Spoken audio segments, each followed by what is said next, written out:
if your thyroid is struggling and you're trying to get pregnant, chances are things might get worse. So, you see, pregnancy is a stress test for your thyroid.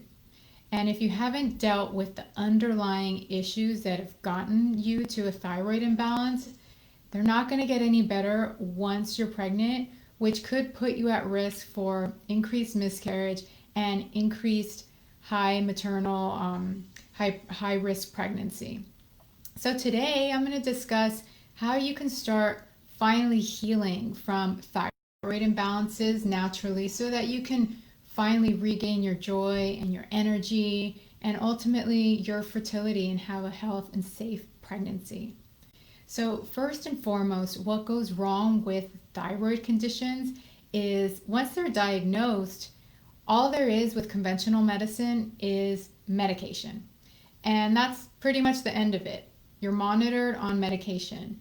But that's just a band-aid. Yeah, sure, it gets you functioning throughout the day. It gets you to good levels of thyroid when you have blood work drawn and maybe your symptoms go away, but over long periods of time, it's still a band-aid. You haven't addressed the underlying issues that have gotten you there in the first place. They're lingering and can cause damage in other parts of your body that will eventually show up. So medications, even though you need them to have thyroid in your body, because every cell needs it, it's still not addressing what you really need to do, right? And so conventionally, that's where things go wrong. And so the other thing is it's not addressing the main reason that thyroid conditions are coming up by the millions, especially in America, is because they're autoimmune. And in conventional and even in holistic circles, there's this misconception that autoimmune simply means the body's attacking itself. We don't know why, but it's just magically attacking. It's attacking itself. And that's simply not true. The immune system isn't capable of attacking itself, isn't capable of attacking you. It protects you. When there is inflammation that leads to this autoimmune diagnosis, it's because the inflammation is coming from somewhere, and it's usually viral, bacterial, fungal, parasitic. And with thyroid conditions, it's usually viral. And so this happens over a long period of time, and that's why elevated levels of TSH or the TPO immunoglobulins with thyroid are elevated, because that just signals inflammation. But medication doesn't address that. So you see how there is that band-aid aspect of it. You still haven't addressed why there's inflammation in the body. And that's what you need to do holistically, right? And so what happens is you have to understand what goes on in the body over a long period of time. The other misconception is that it's genetic. And maybe people in your household have had it, your mother, your grandmother, your brother, your dad, they all have thyroid conditions. Well, aside from genes that you share, you also share environment. And 95% of modern common conditions that we are seeing right now are caused by triggers in your environment. So 5% or maybe even less are caused by actual genetic diseases. And I believe there's only about 6 actual genetic diseases that you're really born with. And so a lot of the thyroid conditions and a lot of other chronic diseases that we're seeing explode are because of factors in our environment. And with medication, you're still not addressing these underlying toxins that could be stored in the body for very long periods of time.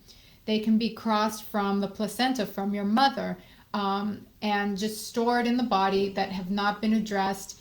And it can constantly trigger your body, your viral load, your bacterial load, and it's all kind of brewing to finally come up to the surface and trigger your thyroid if you're susceptible to that.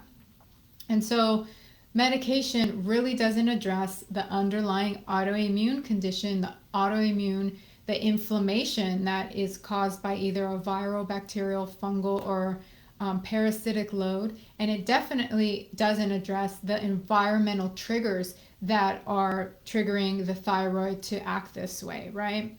And so one of the problems in addressing the thyroid from a conventional point of view is, like I said, you're left to just medication and it's managed. And managing it isn't going to boost the fertility because you have other things that are triggering your body that eventually all of the resources that are going to beating infection, calming the inflammation, and try to balance your body are diverted to your immune system rather than your reproductive system. So that's why women with hypothyroidism have very, very high levels of miscarriage. And you can try IVF and IUI, but that is just bypassing all of the other problems that are lingering that can be addressed naturally and holistically. Okay, so one of the other misconceptions about thyroid, and if people want to heal naturally, is we always go to food first, right?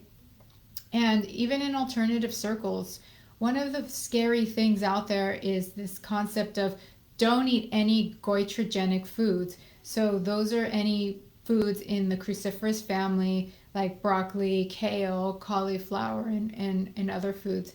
And that's because they've been shown to have goitrogens that those inhibit, so they block the production of thyroid. And it's simply not true to stop eating those because those are healing foods that your body needs to heal, especially in your liver because they contain a lot of great nutrients that your liver needs to detox every single day. And so technically you'd have to eat like 50 or 100 pounds of goitrogenic foods and raw for it to have any impact on your thyroid over a long period of time. So, the meds and the misconceptions about, healing foods or what foods to stay away from are actually stopping the healing process. And so what's really going on is this underlying inflammation from a viral, bacterial, fungal, or parasitic load that hasn't been addressed. And thyroid issues, in essence, are secondary to adrenal issues, long-term adrenal issues. Now, it's a very complicated mechanism, but just know that the thyroid and the adrenal glands, they're like best friends. So over time, everybody's running on stress. You're running on cortisol. You're doing too much. And eventually, the body just can't keep producing so much adrenaline and so much cortisol that it starts to have an impact on your thyroid. And then the fatigue and the weight gain and maybe not even being able to get out of bed suddenly starts to hit, and then you're diagnosed with a thyroid condition. And those symptoms are just very telling of what the body needs you to do. It needs you to just stop. It needs you to just stop pushing through. Stop forcing your body to do more than it can. So those symptoms are asking you to do what the body needs you to do, which is slow down and heal.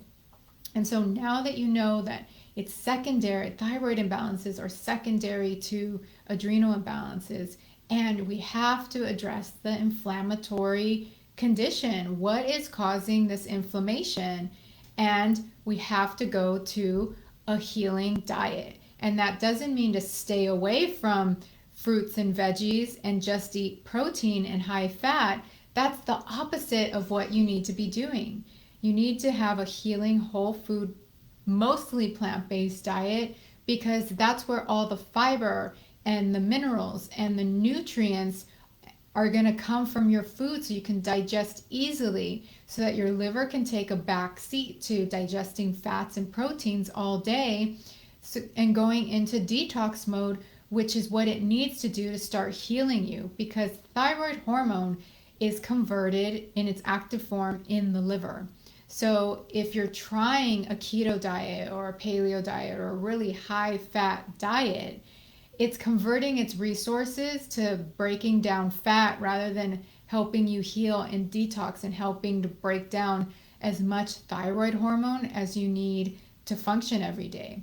And so over time, when you start healing the adrenals, when you start boosting and correcting your immune system from correcting the inflammation being caused by a viral load or bacterial load, and you do this with healing foods and other supportive measures, you can really heal and from thyroid imbalances, and you can really get off the medication, and you can then start to boost your fertility.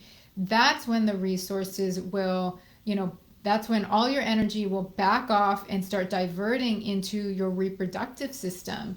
That's when you can start building quality eggs and nourishing the uterine lining and all of that, so you can have good implantation, and your body can start focusing on reproduction rather than survival, rather than fighting off infection this whole time, because medication is not going to do it for you. It's a band-aid. It's going to just keep the symptoms at bay for a longer period of time, but underlying, it's prolonging other symptoms that eventually you're going to start seeing as side effects. And these are no accidents. So we have to understand how your environment is triggering you, how your environment has created this inflammation to start producing this high viral load, this high bacterial load, and this imbalance with your adrenals. All of that can be addressed with a simple strategy, and you just have to first start with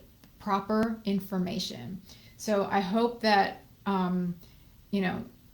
you understand what is really going on with your thyroid imbalance, so that you can start making these changes and start healing your thyroid and regain your joy, your energy, and ultimately your fertility. Take care.